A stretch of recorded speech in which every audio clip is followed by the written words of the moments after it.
وطور سينين وهذا البلد الأمين لقد خلقنا الإنسان في أحسن تقويم ثم رددناه أسفل سافلين. Mencintai masalah dengan sholat, yang mana sedikit cerita bahwasanya ketika Allah berikan amanah ini, apapun yang sudah diberikan kepada kita, mau tidak mau harus kita jaga dan kita jadikan sarana untuk semakin dekat kepada Allah. Maka dengan berkah itu alhamdulillah kami kedatangan orang-orang pintar cendekiawan pada siang hari ini. Mungkin ini bentuk dari karunia Allah karena kami mendapat amanah-amanah tersebut. Mungkin kalau seandainya kami tidak menerima, mungkin bisa jadi Bapak Ibu dosen dan Mbak-mbak semua tidak silakan ke sini. Ini qadarullah nih. Dan alhamdulillah ini bentuk dari karunia Allah yang terbesar. kan hikmah di setiap jalan. Dengan kajian kami berkuat iman, berpikir positif dalam amal soleh, menggapai ridhanya, menuju hidup yang penuh berkah.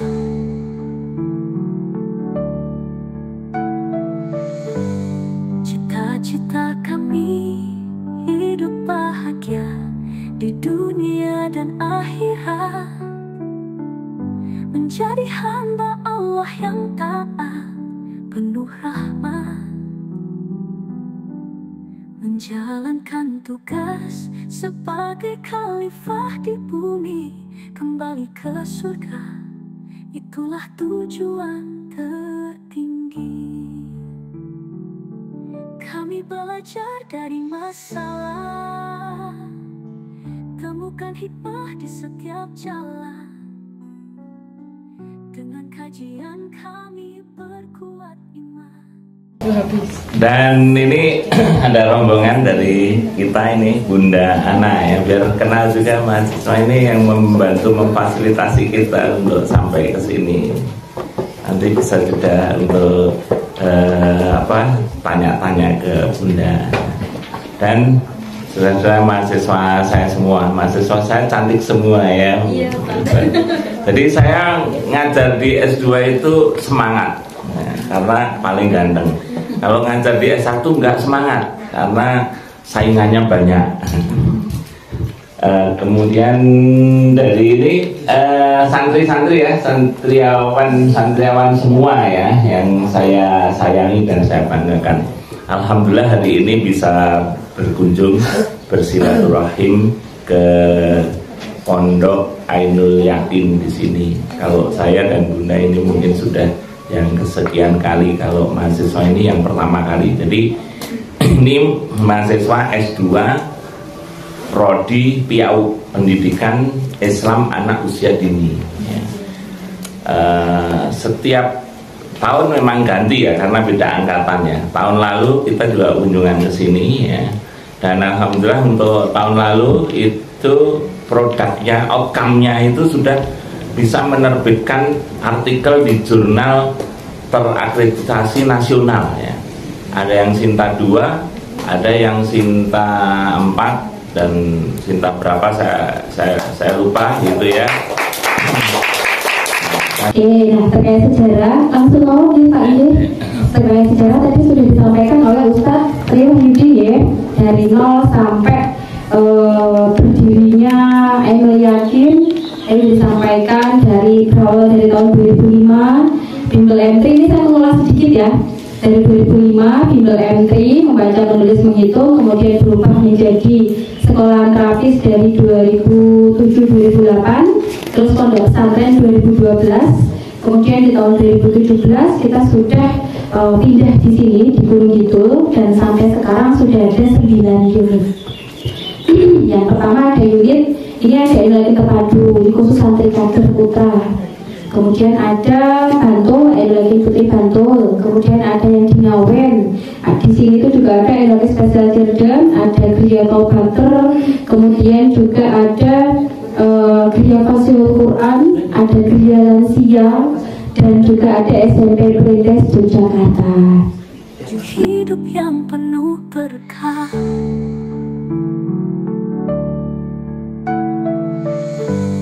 cita-cita kami hidup bahagia di dunia dan akhirat. Mas Dika, pertama kali kesini tahun berapa?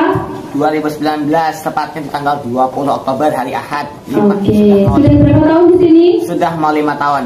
Sudah mau 5 tahun. Ini Mbak dulu, coba sedikit cerita. Mas Dika dulu gimana? Awal saya kesini itu belum bisa apa-apa, dari nol. Berarti ya belum bisa baca Iqra, belum bisa cari hitung dengan baik, mamnya masih bubur, dimandiin, dan untuk BAB mohon maaf masih dijeboin. Terus untuk kalau ada apa kayak yang menzolimi kayak pengen tak teriak-teriak lebih kenceng lagi. Astagfirullah. Itu jika awal pertama kali masuk ya. Maka nah ini mau MC mas penak ya, runtut ya, mungkin lebih baik Dika sama saya ngomongnya ya, lebih runtut nanti. Tapi dan ini butuh perjuangan Mbak, tidak langsung Mbak berduduk tadinya ini. Pertama kali datang Mbak, karena saya bagian pendaftaran ya, saya banyak mau saya, Bapak aku mau pulang, aku mau pokoknya pengen pulang, nangis terus. Kalau itu Bapak mau menyampaikan apa ya? Kalau kamu pengen pulang, kamu harus bisa baca Quran dengan baik dan benar. Kalau kamu belum bisa, gak usah pulang dulu. Maka dia gigih karena dia pengen pulang saat itu, motivasinya mau pulang, belajar dia Mbak baca Quran dari nol, betul-betul nol, benar-benar dia tidak bisa Iqra Abata itu belum bisa. Kemudian dia belajar terus hingga akhirnya saya kaget. 130 kalah, masya Allah, ini 130 saat itu Mbak. Kemudian nambah mana juz 29. Lancar ini. Tak cek Mbak. Kok lancar banget kok? Begalah. Quran gedrek. Jadi ada latennya tuh loh. Wah, nek ini berarti kamu belum bisa Dika. Saya bilang gitu. Maka ganti Qurannya yang tanpa huruf Latin. Alhamdulillah sekarang udah bisa. Nah, ya Allah. Iya, Mas Dida ini mau lompat gedung dari ketinggian Iraden. Lantai 2 ya, tapi nggak jadi. Akhirnya dimasukkan ke Ainul Yakin, masuk ke sini Mbak, masya Allah. Misalnya dikedosin, wes bengok betul ya Dan ya. Teriak terus pokoknya sampai bupatnya pernah dikaplung ya no. Tapi itu dulu. Nah sekarang Mas udah berapa tahun di sini? 6 tahun. Sudah lulus SMA. Sekarang juga masih teknik, kita daftarkan kuliah di Universitas Madani di jurusan bisnis digital karena ya karena Mas Dida kan senang mengelola, kita berikan amanah IT Mbak, YouTube dan sebagainya. Maka sekarang ayo kamu bisa kuliah di bisnis digital, berawal dari lompat gedung loh, bengok-bengok loh, dan sekarang juga sudah habis berapa juz ya? 15. Masya Allah. Dan kemudian Mbak, selain itu Mas Dida ini juga sebagai ketua OSAI. Jadi Ainul Yakin juga belum kalah Mbak.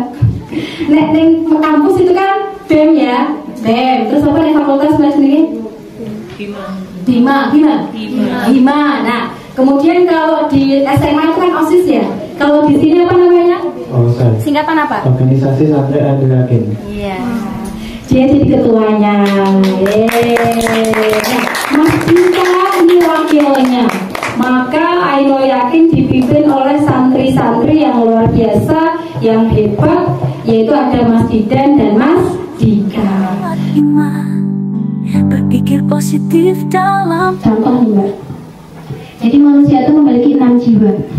Nabatia, hewania, malaikatiyah, syaitoniyah, insaniyah, robbaniyah. Nah, serba bantu Mbak, serba bantu ini berarti balita. Mereka itu memiliki jiwa nabatiyah dan hewaniyah. Kenapa? Contoh nih Mbak.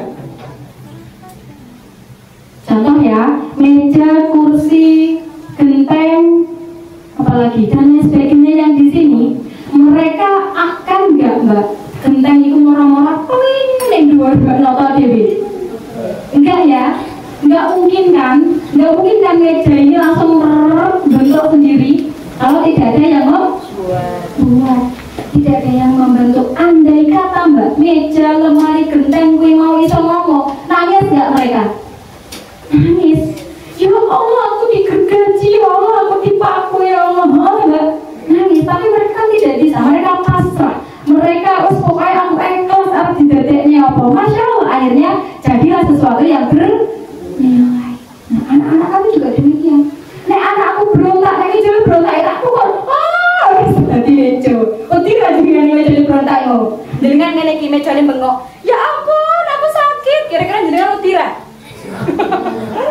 Betila nggak mau kayak yakin pun gitu.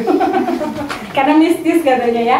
Nah artinya itu adalah anak-anak kami serba bantu itu memiliki jiwa nabatiyah dan hewa.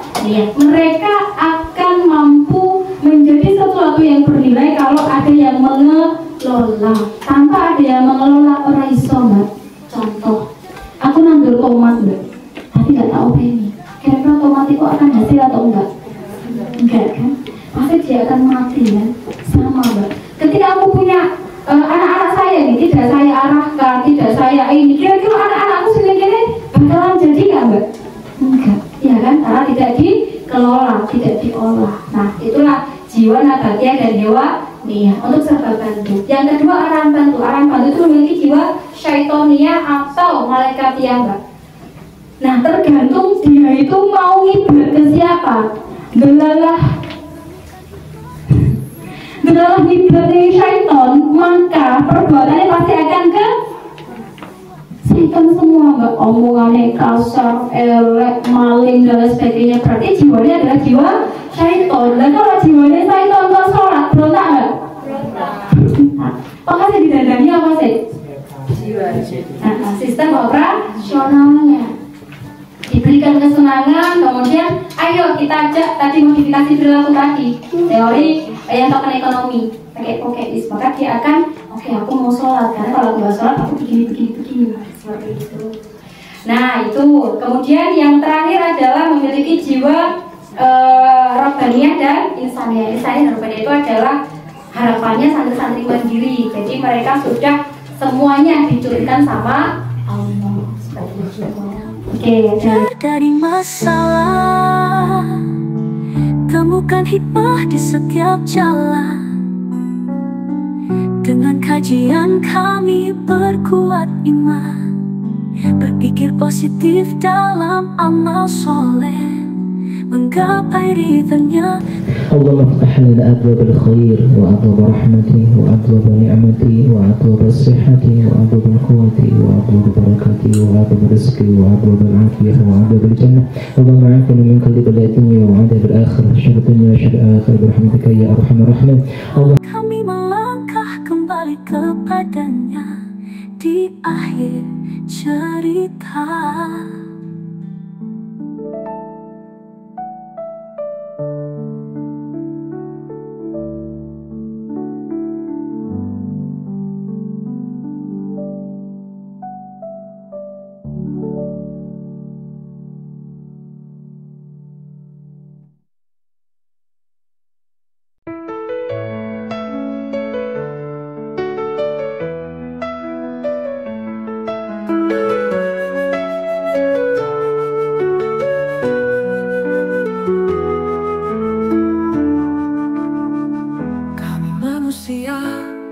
Makhluk ciptaannya yang sempurna,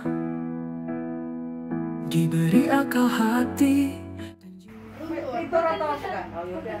Main nggak berani pakai. Bisa dipakai. Ayo ya. Beli Pak. Pakai QRIS bisa ya? Berapa ini? Iya. Yang putih nggak ada ya? Ada merah, biru. Oh. Bapak bagus yang pink. Nah. Terima kasih Bapak. Nih kan? Saya ini dia.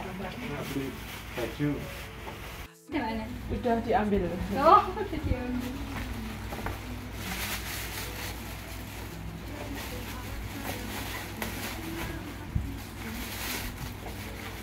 Terima kasih Bu. Sama-sama, matur Iki akan belanja ini bilang.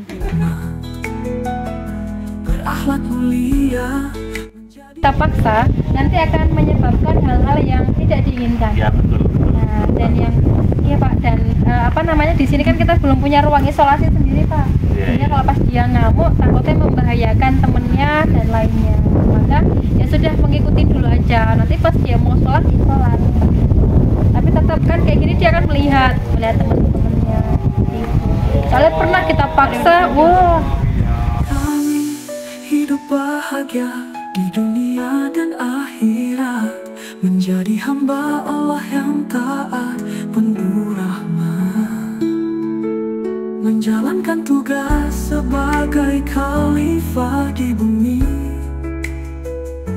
Bapak Dan- kami juga terima kasih banyak. Saya mohon pamit. Mohon maaf kalau ngerepotin sekali lagi. Repotin terus ya. Jangan kapok.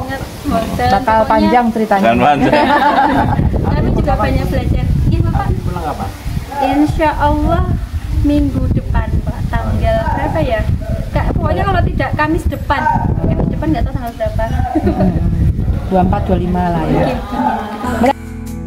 Kami hamba yang taat, menuju cahaya surga yang abadi. Dengan iman dan takwa kami melangkah kembali kepadanya di akhir cerita. Ainul yakin bersama Maidiyah Surat Kalijaga. Mencintai masalah, menjadikan masalah sebagai peluang. Apa yang dilihat baik, apa yang diucapkan baik, apa yang dirasakan baik, insya Allah hasilnya pasti baik.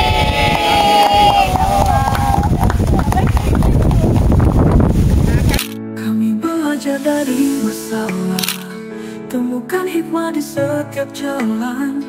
Dengan kajian kami perkuat iman, berpikir positif dalam amal soleh, menggapai ridhanya, menuju hidup yang penuh berkah. Hasil dari perjuangan